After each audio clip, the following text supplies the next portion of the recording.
Alors effectivement, les idoles cycladiques ont commencé à être découvertes au milieu du XIXe siècle. Les idoles anatoliennes, c'est un peu plus tard, c'est vers la fin du XIXe siècle. Les toutes premières sont découvertes par Heinrich Schliemann quand il fouille le site d'Isarløk, qu'il pense être la Troie d'Homère, celle de l'Iliade.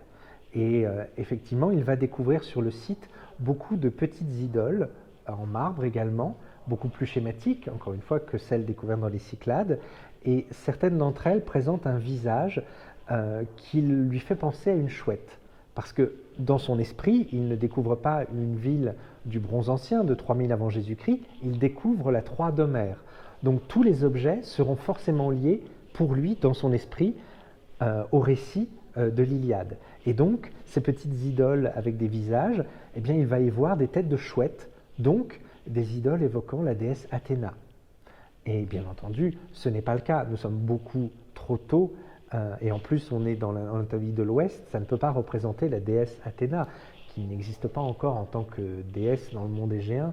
Donc, ces idoles représentent bien des personnages humains, mais lui, évidemment, va d'ailleurs les appeler des idoles chouettes.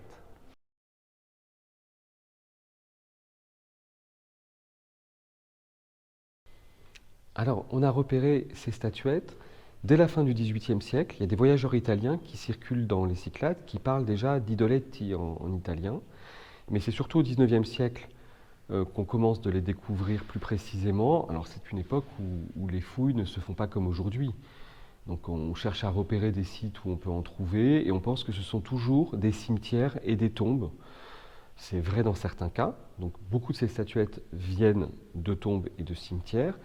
Mais au XIXe siècle, on n'était pas forcément capable de faire la différence entre des tombes et ce qu'on appelle des dépôts rituels, où lors de cérémonies, on pouvait déposer ces statuettes lors de cérémonies religieuses dont le sens nous échappe en partie.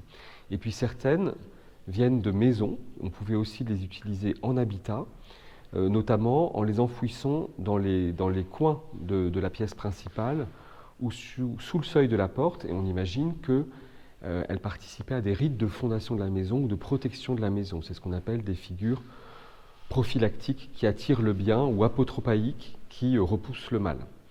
Mais il a fallu des décennies et des décennies pour mieux les comprendre. Depuis une vingtaine d'années, nos collègues britanniques et anglais refouillent un certain nombre de sites et ça permet de mieux les comprendre. Il faut bien avoir à l'esprit que l'archéologie, ça n'est pas une science figée. On n'a pas tout compris depuis le début.